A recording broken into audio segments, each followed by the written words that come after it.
Hello and welcome to another example of our statistics introduction course, where we are looking at an example with ANOVA, analysis of variance. Now, you should have already watched the earlier videos in the playlist where we discuss the concept behind ANOVA, and we also work through an example by hand on a hand calculator. All we're going to do really in this video is do another example by hand, but we're going to use a spreadsheet as a more efficient calculator. We're not going to use built-in data analysis functions really. We're just taking advantage of the fact that with a spreadsheet, our calculations can be laid out and seen and organized better. We are very much still calculating the formulas just with spreadsheet software like Excel. I can be a little bit more efficient in doing that. So we are looking at the book Statistics for Psychology for this example. This may not be your prescribed textbook. That's perfectly fine. It's just one I have available. And we're looking at page 368 for number 18. And let's read that together first. And then feel free to pause if you want to read it again and more. We're not going to do necessarily every part of this, but we'll do enough to get the idea across. So these are long questions. They're going to take some time, but I don't want to go too fast for these, which are our first examples. Still, all right. A psychologist studying artistic preference randomly assigns a group of 45 participants to one of the three conditions in which they view a series of unfamiliar abstract paintings. The 15 participants in the famous conditions are led to believe that these are each famous paintings. Their mean rating for liking the paintings, 6.5, standard deviation. The 15 in the critically acclaimed condition are led to believe that the paintings are not famous but very highly thought of. Their mean and standard deviation. The 15 in the control condition are given no special information about the paintings. And there are the mean and the standard deviation. We want to see or ask a question: does what people are told about paintings make a difference in how well they are liked? We're going to use the hypothesis testing procedure and so on. So we have three groups, and we want to know if there's a difference between them in terms of their average rating. So we have for each group our mean and our standard deviation. We're going to need the variance, where we'll just square the standard deviation. I use a system where yellow cells represent input cells of given information, and green cells represent calculation cells, where I'm going to do some calculations. That just helps me to keep track of things. It's not absolutely necessary. Alpha here in the bottom is also given, so I guess technically that should be yellow. So let's calculate a variance estimate. So we'll start with an equal sign. We're going to take the standard deviation, shift 6, and square it. Enter. And the beauty of using a spreadsheet is I don't have to type everything in from scratch. I still need to know what the calculation is. I can double click on it and see that it took the, it took the cell above it and squared that value. If I now right click and copy and paste it over here, double click on that, I see that the cell that it used was relative to where I did the calculation. So I can copy it and paste it again. Oops, I want to copy this one, paste it over there. And I see it works every time. So I type in the calculation once and I can exploit the functionality of the spreadsheet to be more efficient. Yes. So my total degrees of freedom will just be adding up all the sample groups and subtracting 1. So we'll just do that in our heads. That'll be 45 minus 1. Within each group, I have degree of freedom 15 minus 1. But the degree of freedom that I'm going to use in my future F distribution is going to be that times 3. So I'll maybe do a calculation there just to do it for fun. 3 times the 40, no, not 41, 14. That's going to be the degree of freedom that's used in my F distribution later. So n minus 1, n minus 1, n minus 1 for each group. The degree of freedom between the groups is the number of groups minus 1, so that will be a 2. And now we have for our F score, we can go to the front of this book, has some formula sheets to help me because I don't have to memorize all these formulas. Usually you get a formula sheet. Let's start from the back, I suppose. Here, the F distribution and the F score that we're going to calculate. We'll use the variance between the groups and compare that to the variance within the groups. Estimates, of course. So we have to calculate each of these. So the way I've laid it out here, we'll start with the between group one. That is going to require that I look at the, like it said, variance between the groups. So I'm sort of treating the groups as one data point, one score, and I'm looking at the variance between them. So I'm looking at the mean of all of these, which we'll call the grand mean, simply the mean of means. And then we're going to calculate that with an average, where I will add up this guy, and this guy, and divide it by 3. The average function does that automatically. I could have also typed it in manually. Add all of this one, and this one together, divided by 3. The arithmetic mean, the average, now between the groups.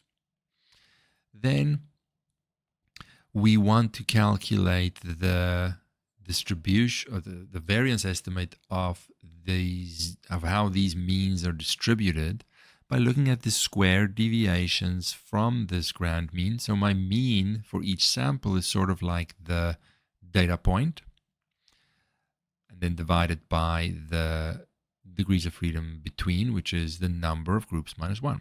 So we need to calculate the square deviations from the grand mean. So I'm going to start my calculation, and my mean is my data point, if you will. Subtract the grand mean, and then close my bracket and square that. Now, technically this was a green cell if you want to be consistent with your labeling here, and this one will be the next one, and this one will be the next one. I have to calculate the deviation scores in each case for each group. Now, I've typed it up here, and I want to copy that over. If I do that now, just to illustrate some spreadsheet stuff, I see that, yes, it did take the mean from that group, but it didn't subtract the grand mean. It was over here. It moved everything relative to the cell I'm in. So I can go back to this one and say, okay, well, this B13 pink or red cell, I'm going to press F4, and then it puts dollar signs there indicating that that cell shouldn't move when I copy stuff. So if I now copy and paste, I can see here that it used its mean score for that group, and the grand mean is fixed. So I can copy that again, move it over here. Same thing happened. It moved the correct cells and fixed the correct cells. A little bit of efficiency there that I can use with a spreadsheet. Rather than tediously typing in every calculation on a hand calculator, I'm still doing the same things, just more efficiently. So then I'm looking for a calculation, the sum of this guy and this guy and this guy. And I'm going to divide that with the number of groups minus 1. That's the degree of freedom of the between groups degree of freedom, or degrees, I guess. All right. So that is, however, a variance estimate that refers to a distribution of means. My F-score compares variance estimates referring to individual scores. So I have to convert that a little backwards. In the t-distribution discussions and examples, we had the individual score version, and we had to calculate the variance of the distribution of means by taking that guy and dividing by the sample size. Here, we're going to do it a little bit backwards, taking the variance of the distribution of means estimate and multiplying it by the sample size. So we're going to take this previous cell and multiplying it by the size of a sample, and we get our variance estimate for the between groups variance estimate. Lastly, I'm not sure if there's a formula here. No, there isn't. To get the F-score calculated, I also need an estimate of the variance within the groups.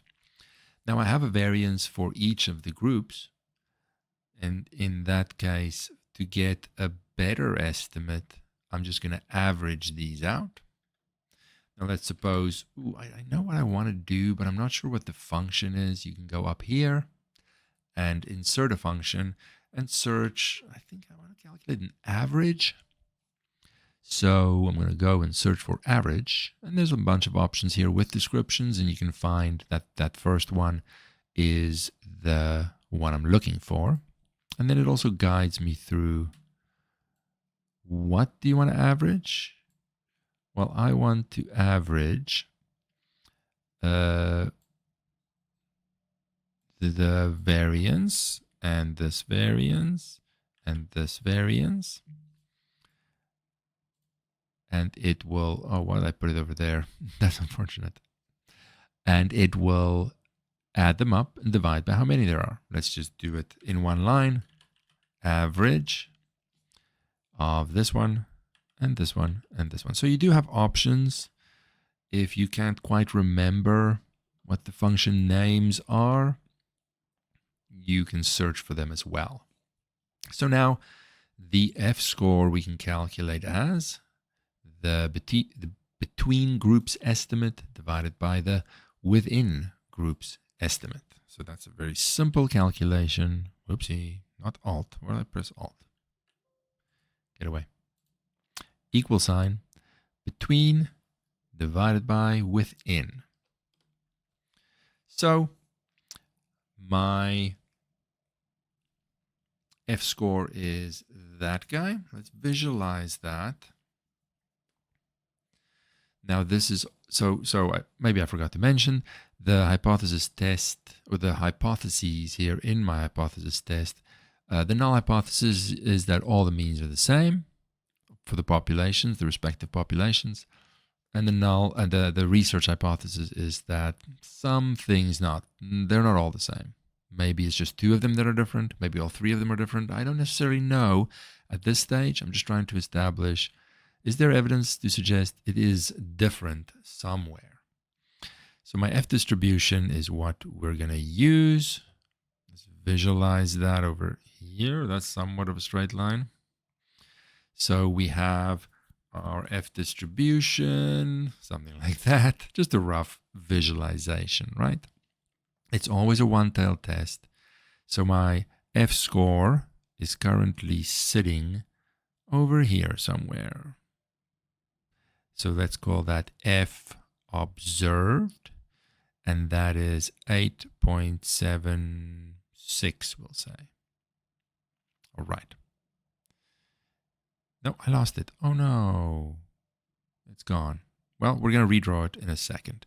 Let's first calculate the cutoff that we need to compare that to with the degrees of freedom between and the degrees of freedom within.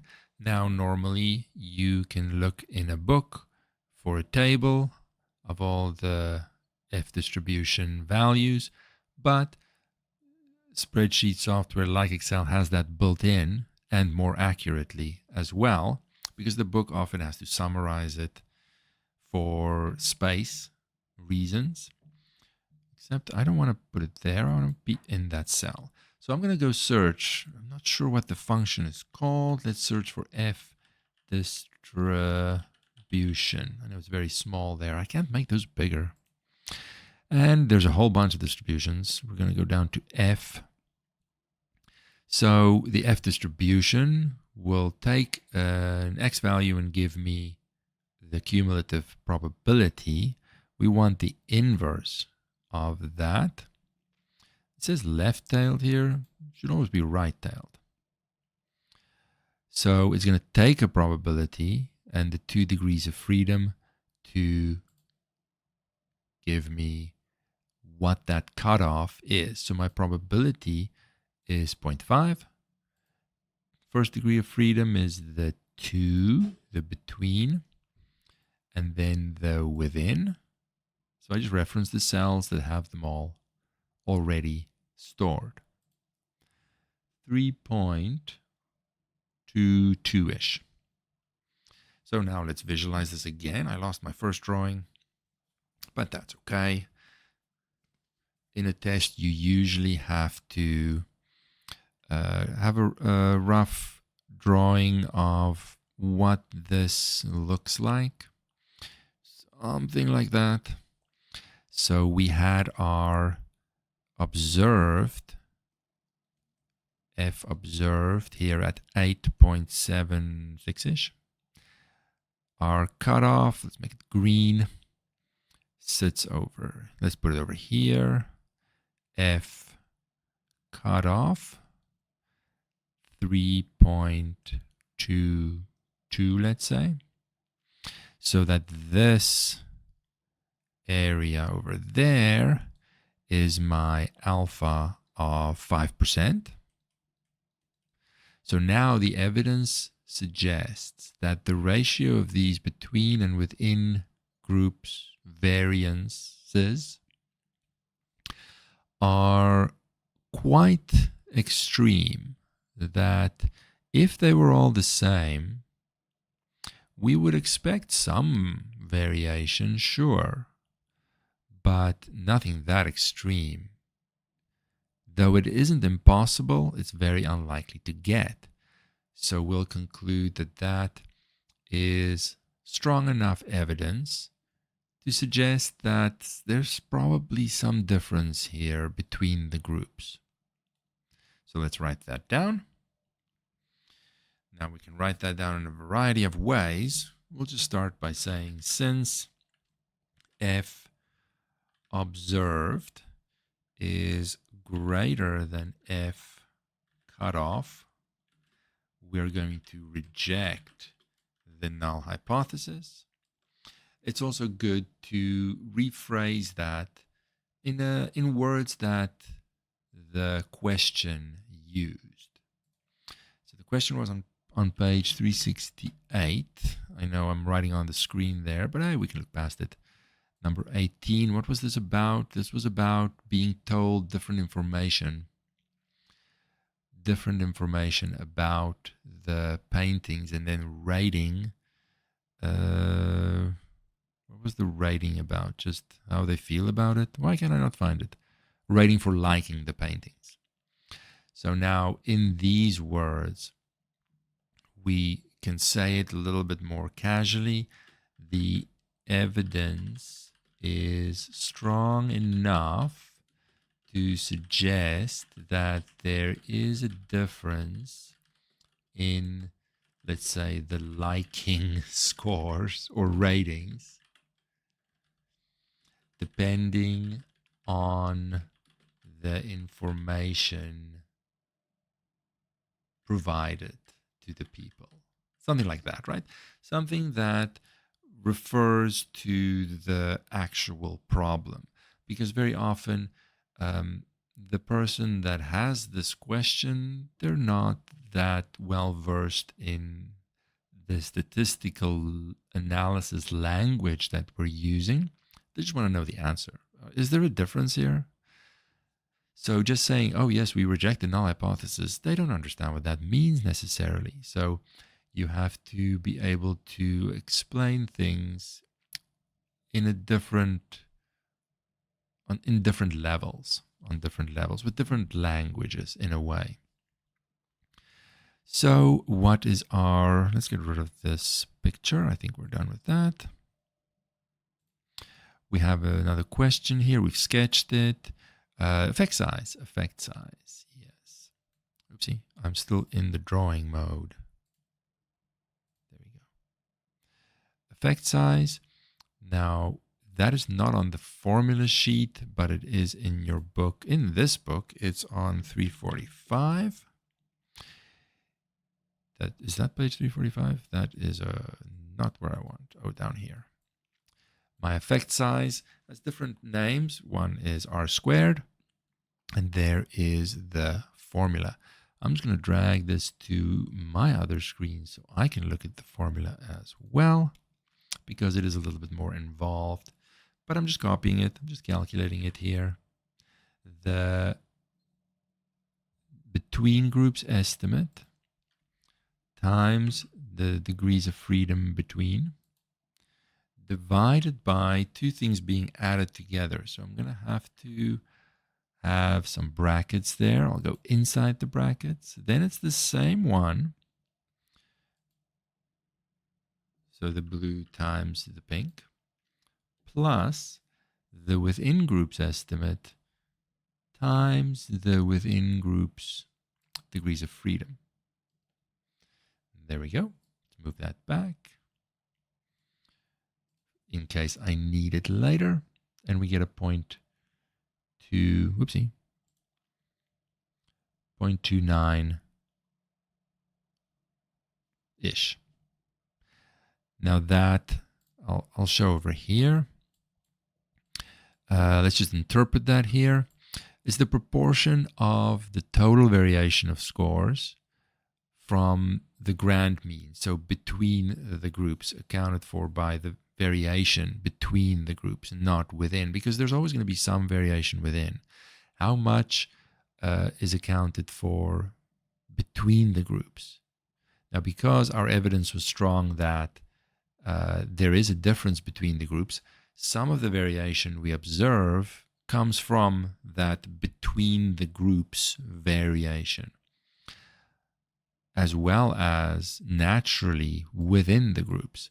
So I'm looking for a table here to just classify the effect size. Our group size, our number of groups rather, was 3. So we have, what are we? 0.29. 0.29. Where's this? Participants per group. We had 15, so we're between 10 and 20. So we're still in the medium effect size range here. So we'll say here, medium effect size. All right, good. Then I believe on page 368, there was a further question, number 18, for some planned comparisons. We're going to skip D. not write out all the words to explain it, because we're sort of saying that as we go. We want to test the significance of planned contrasts. We're not going to do all of these. We'll just do the first one, famous versus control. There are other questions like for post hoc comparisons or contrasts with a Bonferroni correction. We're not going to be able to do all of this in this video. We'll just do a planned contrast. Famous versus controlled, real quick. So when we're looking at famous versus controlled, I'm just going to move this so we can see them side by side. Let's say over here, maybe. Yes. Make that bigger. Okay. So when we're looking at famous versus the control group, our grand mean is going to use just those two. We want to see if there's a difference between those groups specifically. So we can't let the grand mean be affected by the critically acclaimed group, which could be the one that is different and affect things. So very similar to this, I'm just going to copy the, I don't know if I can copy it. Sure, I can go. Well, let's look at this first. What was the grand mean calculation? It was just averaging all of them, but now we're going to average equal sign. No, I don't want to open anything. Equal sign. To start my calculation, I'm going to average just the two in question, which is famous and control. Close my bracket. There we go. Between groups, degrees of freedom was the number of groups minus 1. Now it's going to be 2 minus 1.